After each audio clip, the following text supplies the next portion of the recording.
آج یہ شعر پڑھیں گے کہ کفر کچھ چاہیے اسلام کی رونق کے لیے، کفر کچھ چاہیے اسلام کی رونق کے لیے، حسن زنار ہے تسبیح سلیمانی کا۔ اب یہ شعر پڑھتے ہی احساس ہوتا ہے کہ اس میں دو انتہائیں جو ہیں وہ اکٹھی ہو گئی ہیں، جمع ہیں۔ ایک طرف تو یہ فوری تاثر یہ ہوتا ہے کہ یہ شعر بازاری پن اور تماش بینی کا پہلو رکھتا ہے، اور دوسری انتہا یہ ہے کہ ذرا غور کر کے اور زور لگا کے اپنی روایت کے فہم کے ساتھ اسے دیکھا جائے تو اسے عارفانہ شعر بھی بنایا جا سکتا ہے۔ تو میر کے یہاں یہ جو دو متضاد انتہاؤں کو جمع کرنے کی صلاحیت ہے وہ بہت زیادہ ہے۔ تو مطلب یہ تو انتہا ہے نا کہ جو شعر بازاری معلوم ہو، محسوس ہو، اسے کوشش کر کے عارفانہ شعر بھی بنایا جا سکتا ہے۔ تو میر کے یہاں مطلب کئی موقعوں پر پستی اور بلندی متوازی حالت میں نظر آتی ہیں۔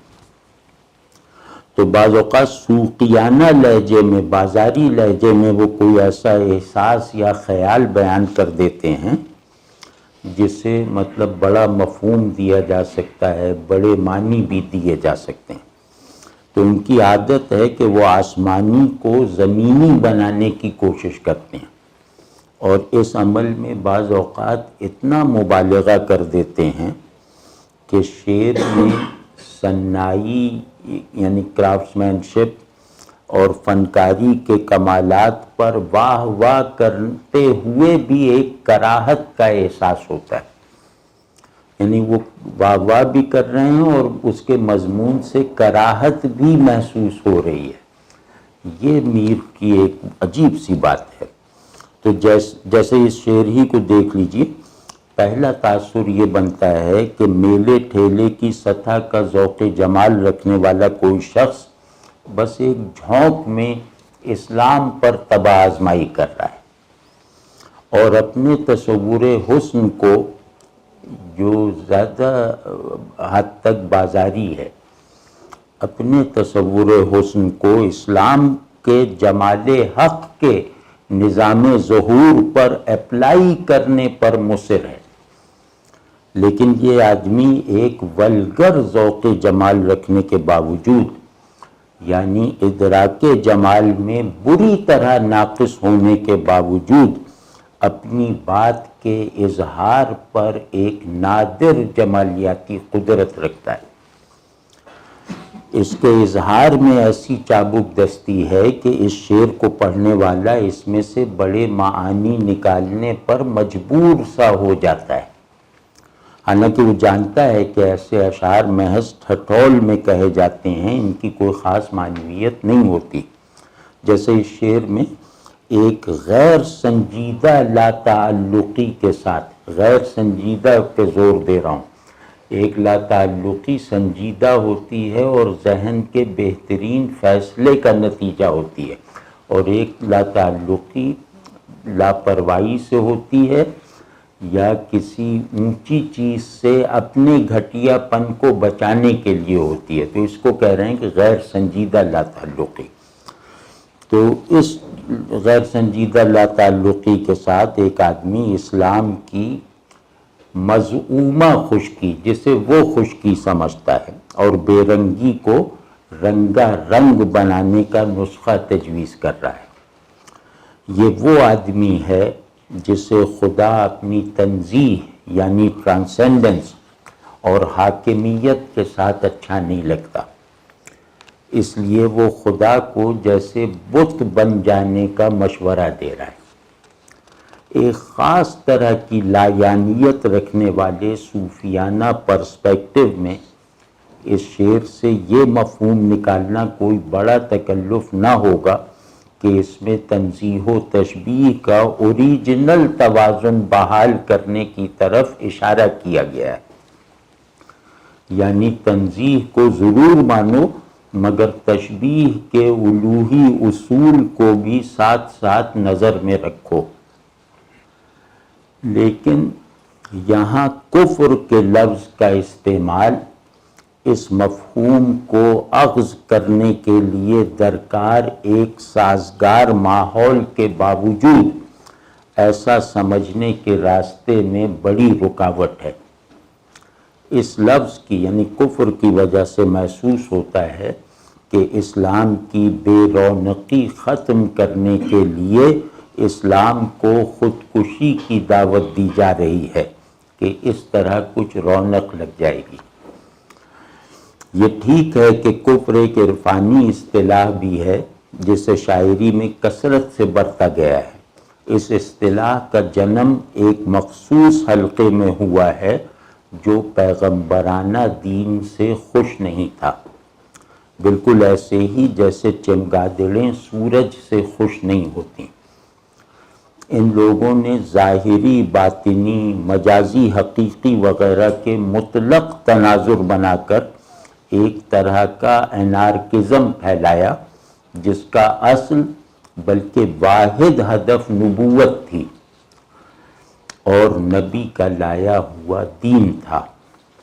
یہ عرفا، یہ نام نہاد عرفا یہ دکھانا چاہتے ہیں کہ جیسے اللہ کو ٹھیک سے بولنا نہیں آتا اور پیغمبر کو ٹھیک سے سمجھنا نہیں آتا، نعوذ باللہ۔ تو یعنی یہ صاحبان معرفت اللہ کے کلام اور نبی کے فہم کی اصلاح کرنے نکلے ہیں۔ یہ دراصل اللہ کو جتایا جا رہا ہے کہ وہ کفر کے لفظ کو اس کی حقیقت کے ساتھ بیان کرنے سے قاصر رہ گیا۔ لیکن بہرحال میں یہ سمجھتا ہوں کہ شعر میں میر نے کفر کو اصطلاح کے طور پر نہیں باندھا بلکہ سادہ اور معروف معنی میں استعمال کیا ہے۔ یہ چند فقرے تو بس اس لیے کہے ہیں کہ اس شعر کو کوئی عارفانہ سیاق و سباق دینا بظاہر تکلف نہیں لگتا لیکن غیر ضروری محسوس ہوتا ہے۔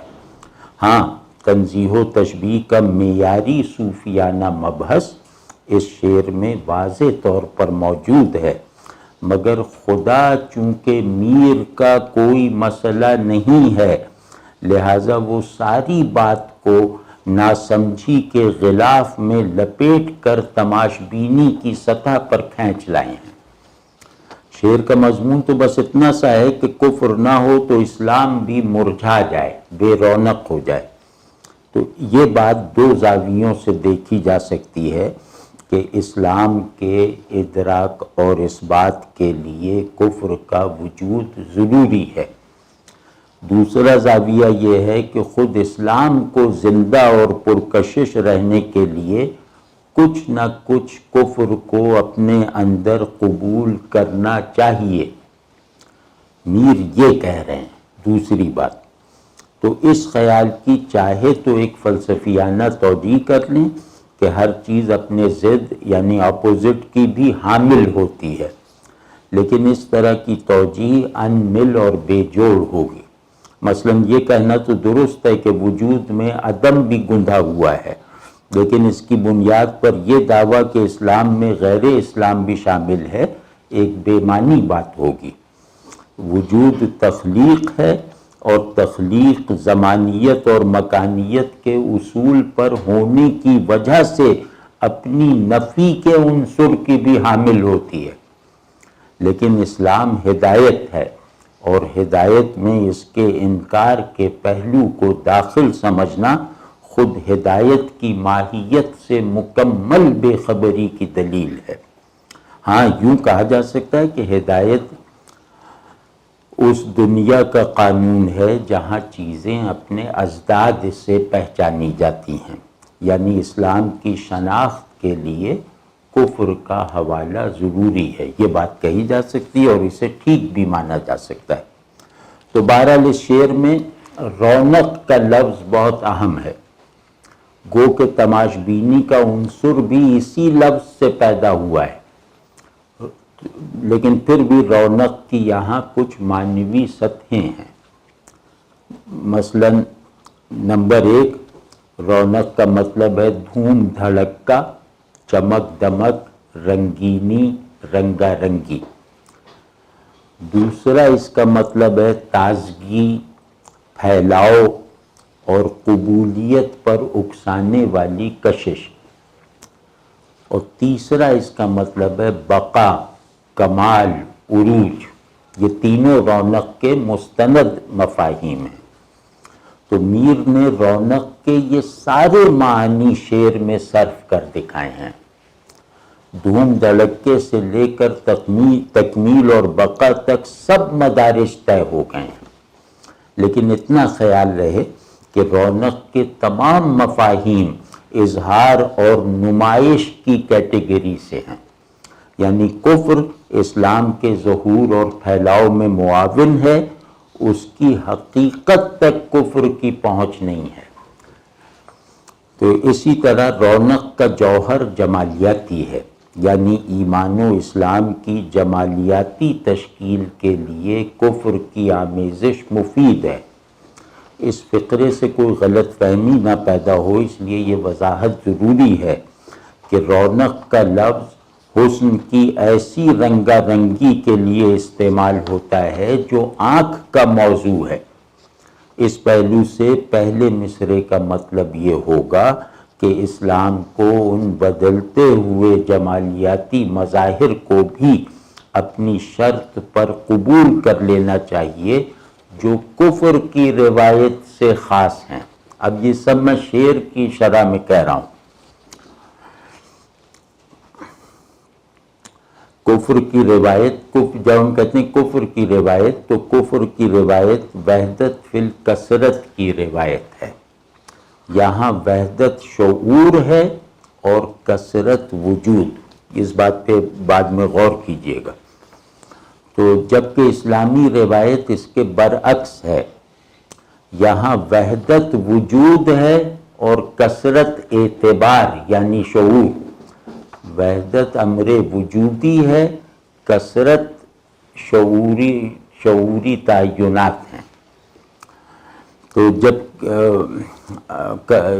بقول ابن عربی، بہت مشہور فقرہ ہے ابن عربی کا، اور غالباً تاریخ امت ایسے بڑے فقرے کم ملیں گے کہ الحق محسوس والخلق معقول، یعنی حق محسوس کا مطلب ہے موجود فی الخارج ہونا، یعنی حق موجود فی الخارج ہے، یعنی موجود ذہنی نہیں ہے، اور خلق وجود ذہنی ہے، اعتبار ہے، وہم ہے۔ تو کفر کی روایت یہ ہے کہ وجود کی جہت سے حق کثیر ہے اور اس کثرت کے ہر جز پر حق ہی کا حکم لگتا ہے۔ اب آپ سمجھے کہ اس شعر میں اسلام کی رونق کے لیے کیا تجویز کیا جا رہا ہے۔ تو خیر، رونق کی ضروری تفصیل دیکھ لینے کے بعد مناسب معلوم ہوتا ہے کہ لگے ہاتھوں کچھ اور لفظوں کو بھی کھولنے کی کوشش کی جائے، جیسے کفر، حسن، زنار اور تسبیح سلیمانی۔ ان میں اسلام کو بھی شامل کر لیتے ہیں، اس کو بھی لفظ کی سطح پہ کھولتے ہیں۔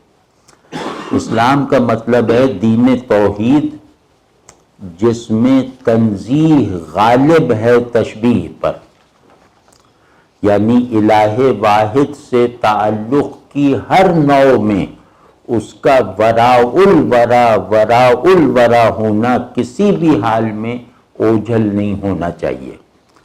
تو تعلق کی ہر نوع سے ہماری مراد ہے اطاعت کا تعلق، عبادت کا تعلق، معرفت کا تعلق اور محبت کا تعلق۔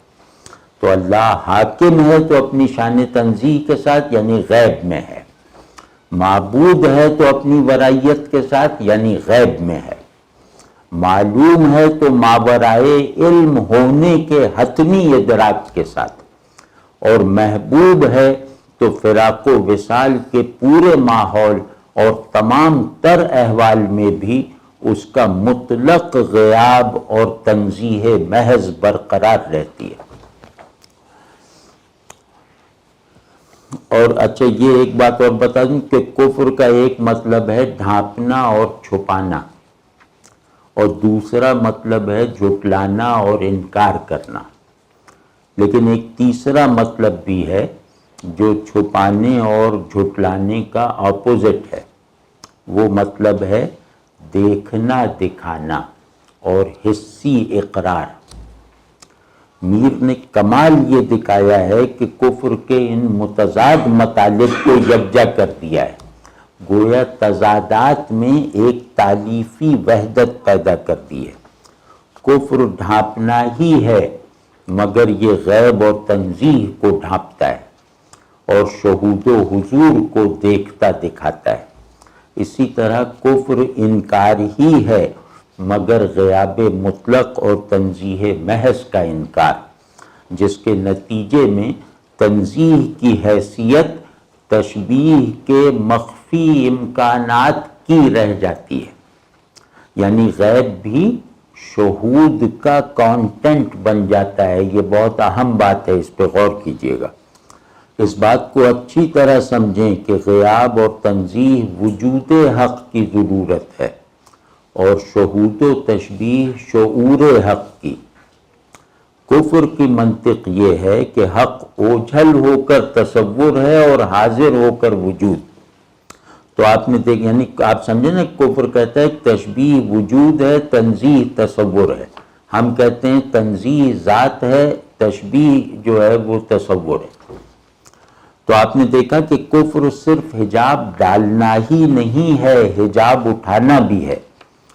کفر مظاہر کے حقیقی ہونے پر اصرار کرتا ہے اور خود رونق کے لفظ میں یہ دلالت پائی جاتی ہے کہ صورت حقیقی ہے، کثرت حقیقی ہے، یعنی حق اور اس کی وحدت کے ساتھ عینیت کی نسبت رکھتی ہے۔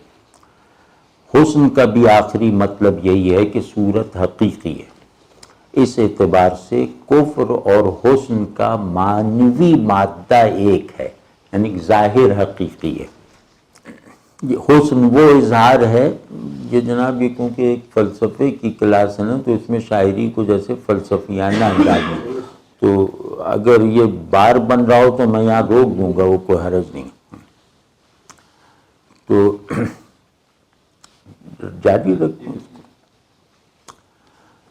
تو حسن کا بھی آخری مطلب یہی ہے کہ صورت حقیقی ہے۔ اچھا چلو،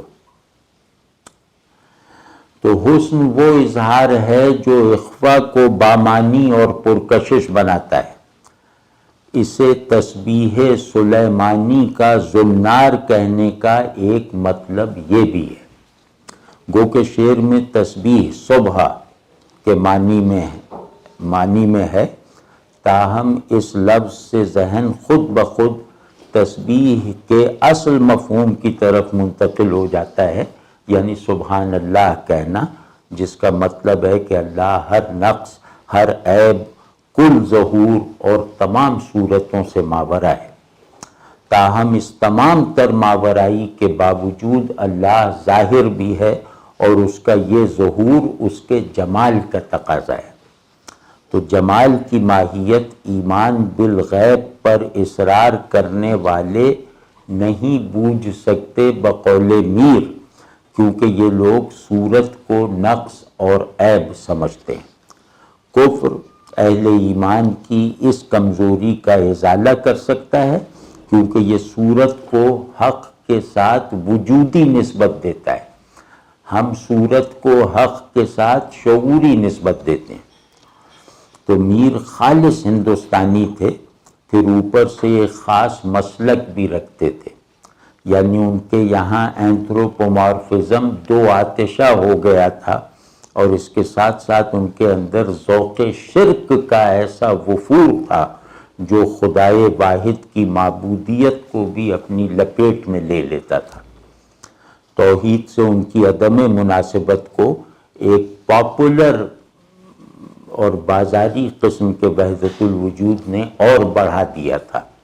مثلاً ایک ہی غزل کے یہ دو شعر دیکھ لیجئے جن پر غصہ نہیں آتا، ہنسی آتی ہے۔ عز و نیاز اپنی طرف ہے سارا، اس مشت خاک کو ہم مسجود جانتے ہیں۔ صورت پذیر ہم بن ہرگز نہیں و مانا، اہل نظر ہمیں کو معبود جانتے ہیں۔ تو مطلب یہ ان کا اللہ سے تعلق یا حقائق کے ساتھ رویہ تھا۔ تو زنار کا مطلب ہے، اب اگلا لفظ ہے زنار۔ زنار کا مطلب ہے بٹا ہوا زعفرانی دھاگا، وہ رنگین ڈورا جو بت پرستی کی علامت ہے۔ یہاں میر نے اس ڈورے کو زنار کہا ہے جس میں تسبیح کے دانے پروئے ہوئے ہوتے ہیں۔ یہ نہ ہو تو تسبیح بن ہی نہیں سکتی۔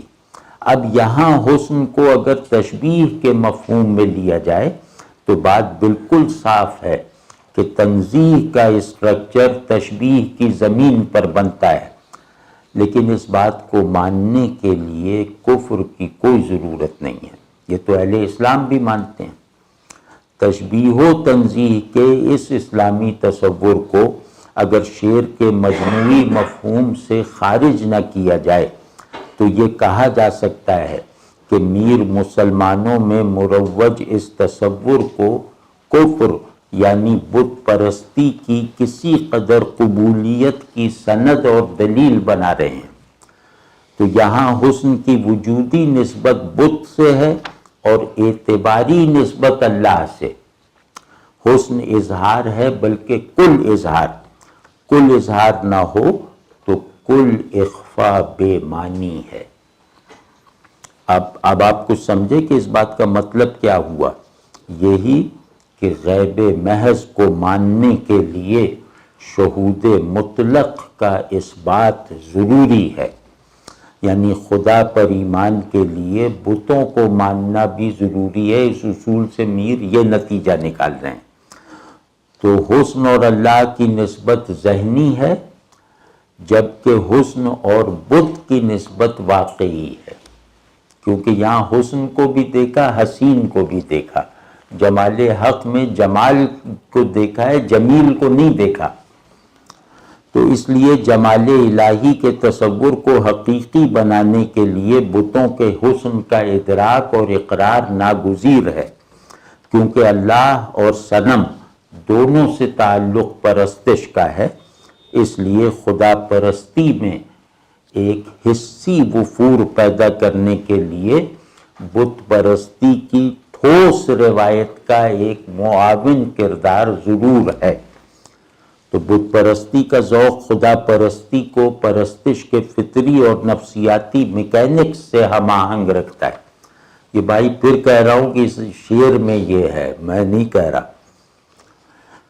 تو بہرحال حسن کو جتنی پیچیدگی کے ساتھ اس شعر میں برتا گیا ہے، اس کی کوئی دوسری مثال فی الوقت میرے ذہن میں نہیں آ رہی۔ میر نے یہاں اس ایک لفظ میں کئی معانی کھپا دیے ہیں، جیسے حسن شہود اور اظہار ہے، کفر و اسلام اور خدا و صنم کے درمیان ایک برزخ ہے جو اسلام میں کفر اور کفر میں اسلام کو شامل رکھتا ہے۔ یہ ایک حسن ایک الوہی اصول ہے جو خدا میں مانا جاتا ہے اور بتوں میں دیکھا جاتا ہے، وغیرہ وغیرہ۔ تو تسبیح سلیمانی وہ تسبیح ہے، یہ لفظ آج کل کے لوگوں کے لیے بالکل غیر معروف ہے، تسبیح سلیمانی، اور پہلے یہ عام تھا۔ یہ تسبیح کی ایک قسم ہوتی ہے کہ تسبیح سلیمانی وہ تسبیح ہے جس میں سنگ سلیمانی سے بنائے ہوئے دانے پروئے جاتے ہیں۔ یہ ایک قیمتی اور خاص تسبیح ہوتی ہے۔ تو اس میں ایک رعایت یہ ہے کہ تسبیح اچھی ہو تو ذکر کے عمل میں بھی رونق اور رنگینی پیدا ہو جاتی ہے۔ دوسری رعایت ذرا گہری ہے اور وہ یہ کہ سلیمانی کی نسبت پتھر کی طرف کرنے کی بجائے اگر سیدنا سلیمان علیہ السلام کی جانب کی جائے تو شعر کے معنی میں اضافہ ہو جاتا ہے، یعنی حضرت سلیمان کی تسبیح کا دھاگا وہی ہے جو بت پرستوں کے پاس ہوتا ہے۔ گویا اللہ کے ساتھ تعلق کی انتہائی سطح پر پہنچ کر بھی احوال بندگی میں ترتیب و تنظیم ذوق بت پرستی ہی سے پیدا ہوتی ہے۔ بت پرستی کی احوالی کمک نہ ہو تو معبود محبوب نہیں ہو سکتا، اور عاشق کو تو آپ جانتے ہی ہیں کہ محبوب کو دیکھے بغیر راضی نہیں ہوتا، اس کے دل کی پیاس آنکھوں ہی سے بجھتی ہے۔ تو تسبیح، زنار اور کفر و اسلام کی وحدت کے شاعرانہ تصورات اردو فارسی شعری روایت میں بہت کثرت کے ساتھ بیان ہوتے آئے ہیں۔ مثلاً اسی مضمون پر اشرف علی فغاں کا یہ شعر، دہلوی تھے، ان کا یہ شعر دیکھیے کہ اے شیخ اگر کفر سے اسلام جدا ہے، اے شیخ اگر کفر سے اسلام جدا ہے، پس چاہیے تسبیح میں زنار نہ ہوتا۔ اسی طرح زنار اور تسبیح سلیمانی پر بھی کئی شاعروں نے شعر بنائے ہیں۔ مثلاً برنمی آید ز چشم از جوش حیرانی مرا، شد نگہ زنار تسبیح سلیمانی مرا، غالب۔ اور دیکھ لو اے بتو، نہیں دیکھ لو نہیں ہے، پہن لو اے بتو زنار تسبیح سلیمانی، رکھو راضی اسی پردے میں ہر شیخ و برہمن کو۔ خود میر کے یہاں بھی یہ مضمون کئی جگہ بیان ہوا ہے۔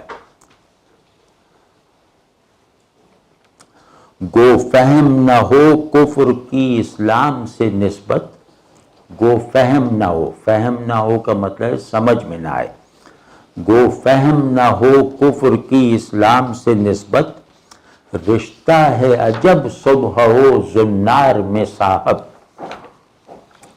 اور غیرت سے عشق کی ڈر کیا شیخ کبر دینی، تسبیح کا ہو رشتہ زنار گاہ باشد۔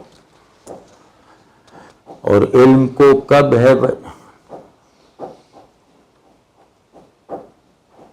ہاں یہ پھر سے کہتا ہوں، علم کو کب ہے وجہ تسمیہ لازم، سمجھ دیکھو سلیمانی میں کیا زنار ہے، زنار کہتے ہیں۔ تو ویسے جناب میر نے اس شعر میں جو مضمون باندھا ہے، اس مضمون کی روح کو نظیری نے مجسم کر دیا ہے۔ نظیری نیشہ پوری حافظ کے سجادہ نشین، مطلب ویسے نہیں، شاعری میں حافظ کا سب سے بڑا آدمی وہ۔ اتنا بڑا شعر نہ نظیری سے پہلے کسی کے حصے میں آیا نہ بعد میں۔ اب دیکھیں شعر کیا ہے کہ مشاط را بگو کہ در اسباب حسن یار، چیزیں فزوں کند کہ تماشا بے ما رسد، کہ مشاطہ جو میک اپ کرنے والی، آرائش کرنے والی خاتون ہوتی ہے نا، شہزادیوں وغیرہ کی، تو گویا بیوٹیشین سے کہو کہ وہ محبوب کے حسن کی کٹ میں، میک اپ کٹ میں، اسباب حسن، یہ سرخی پاؤڈر کو اسباب حسن کا ہے، کہ وہ میرے محبوب کی میک اپ کٹ میں کوئی ایسی چیز بڑھا دے کہ اس کا دیدار مجھ تک پہنچ جائے، کہ وہ مجھے بھی نظر آنے لگے۔ سبحان اللہ سبحان اللہ۔ تو اس شعر کے بارے میں سارے معنوی نکات تو ہم نے عرض کر دیے، تو باقی جو مجموعی بات ہے وہ یہی ہے کہ میر جس تہذیب میں تھے، اس تہذیب میں اسلام کے ساتھ کھلواڑ کرنے کا ایک مزاج پیدا ہو چکا تھا، اور اس میں سب سے زیادہ مؤثر ٹول شاعری کو بنایا گیا تھا۔